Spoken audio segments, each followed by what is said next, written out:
The exodus from Virginia continues. There are a number of guys who enter the names in the portal. Obviously, Ron Sanchez not being retained as head coach after taking over on an interim basis. Ryan Odom is now the new coach, but players are taking the opportunity to enter the portal, see what's out there. Jacob Cofie is one of those 6'10 freshman who Riley showed a lot of tantalizing flashes last season. He was not a consistent producer, but the upside is there for a 6'10, 230-pound versatile forward. He's going to have some interest. Yeah, I'm a huge fan of Covey's game. There was a time period like back in November, December where it looked like he could be a sneaky one and done. I mean, he scored in double figures all three of his first games, but even like he's got good athleticism, really good touch, and just like he can attack off of 1 to 2 dribbles. And I think he's actually as where I've noticed his most upside is in as like a short roll playmaker. Like if you let him make reads off the short roll or you let him get to his mid range. I mean, I think there were even times where he was knocking back down like sidestep mid-range shots, to where you see that he's got good touch, good and the shooting upside I would say is there as well. Only made 10 threes this year, but form looks good, and I think that's something you could project going forward. And pretty good athlete as well. Like I think he flashed a lot of shot blocking ability around the rim, be a high level finisher. It's just a matter of like getting with a proper coaching staff that defines him in his role, gets him a little bit stronger, gets him a little more physical around the basket, and can harness the both the combination of athleticism, playmaking, and shooting. Mhm. And I wouldn't be surprised to see this kid play in the NBA eventually. You know, like even if he's not a two and done, could very well find himself having a shot after 3 years or after he exhausts his eligibility. Yeah, he's somebody who, while he didn't like put together eye-popping stats, he's going to be on a lot of breakout lists this Hmm. year, no matter where he goes, because of those skills he showed. If he can develop a more consistent perimeter shot, not necessarily out to three, but like a more consistent shot, and can do some things off the bounce with it, you're looking at somebody who, could be one of the biggest breakout players in the Yeah. country next season. Like his upside is that high. Yeah, I agree. And I really can't overstate like the defensive upside there as well. I mean, he was top three in conference play and steal rate as a big. Like you just don't see that very often. And then on the other end of the floor, the fact that I mean, he scored like 7 a game, which isn't crazy. But again, when I know we said this in our Isaac McNeely video, Virginia was the slowest tempo team in the country. Mhm. Don't fact check me on that. Just take my word for it. They were down there, and this was a team. They have like one shot creator with Day Ames. They have one shooter with Isaac McNeely, and it's like, all right, Jacob, good luck like finding any spacing around you or having anybody who's going to get you the ball in your spots or whatever. And I Yeah. thought he still made the most of it to where it's like, dude, if you get this guy a real point guard and you put some shooting around him and you get a coach who knows how to take advantage of his skill in the mid post, of his skill on the short roll, then yeah, he should be able to explode. He only averaged around 20 minutes per game last year. His production when he got the playing time and got more than 20 minutes, just a quick scroll through the game log will tell you much more impactful than when he had less than 20 minutes. And maybe that's just Ron Sanchez, understanding when Kofi doesn't have it, not playing him that much versus when he does. But given, Virginia's tempo, when he got time, he produced and he was very, very efficient. I want to see him, I think, go somewhere that does not play at such a snail's pace that can take and have maybe a more creative offense that can take advantage of some of the skills that he has.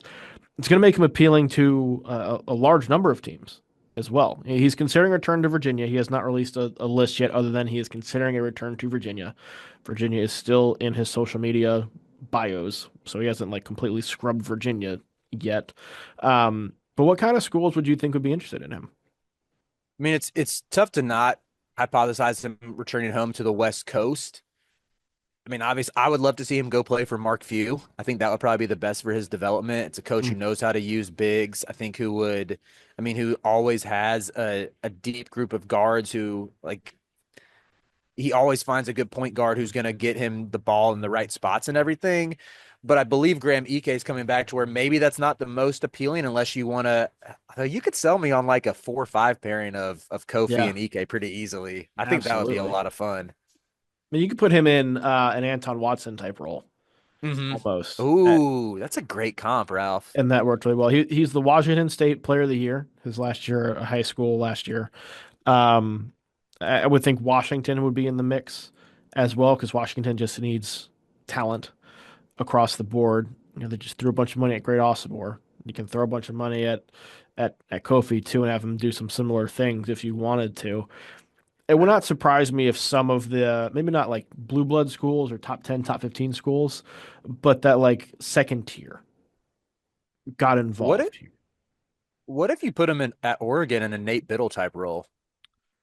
I I know believe Biddle they're might get an trying to extra find year. Biddle coming back, but a Biddle Kofi front court with Shellstad running the show, I'd get on board with that. I could get on board with that as well. I almost like I think his game to Biddle's game isn't all that different. Even if you could just hit Nate Biddle with the Indeed.com or let him go transfer somewhere and just bring in Jacob Cofie as the successor. But I mean, maybe there's a world where you could play them together as well.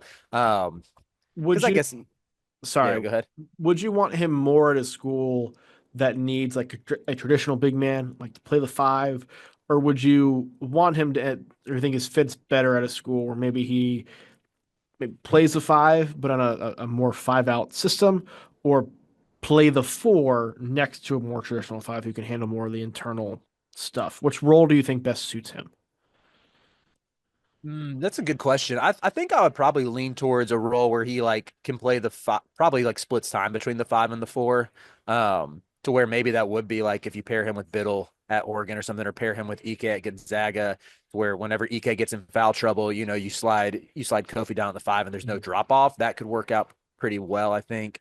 Um, Even a school like Alabama, I don't know, like that would not be the West Coast trip that he's looking for, but Grant Nelson and Amorie will both be gone after this year to where if you have him at the four next to Aiden Sherrill, I think that could be really enticing. Or you Yeah. could slide him down to the five, play him next to Darion Reed at the four. Maybe you bring Jaron Stevenson back and bring him at the four, and you have kind of this like shooting upside front court. Yeah, I think like his versatility should mean he has no shortage of suitors. And it's like I really can't stress enough. I know I've said it, but it's just like upside, upside, upside of this kid who is still relatively productive for just a train wreck of a Virginia team this year. Hmm. I think he could end up being one of the steals of the portal, Mm-hmm. if we're being honest. Not many people paid attention because he played 20 minutes per game on a really bad Virginia team. But I think he could end up being one of the steals of this cycle. I got another fit for him. This Okay. one, Iowa State in the Joshua Jefferson role. I love it because I thought you were going to say North Carolina, which would not be the worst thing in the world, but Iowa State is much better.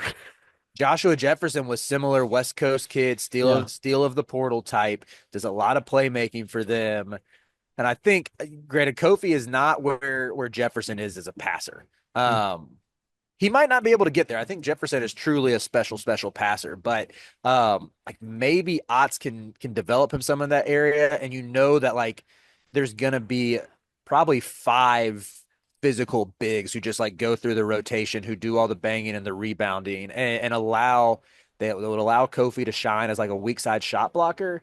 Yeah. And yeah, I like him better as a secondary rebounder as opposed to like the dude who you have to depend on to go get you like 10 boards a game or something, you know?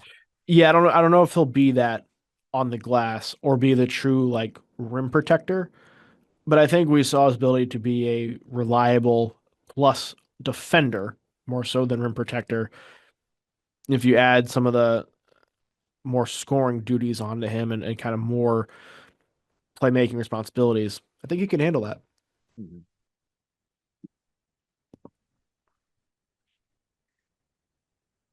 Great way to end.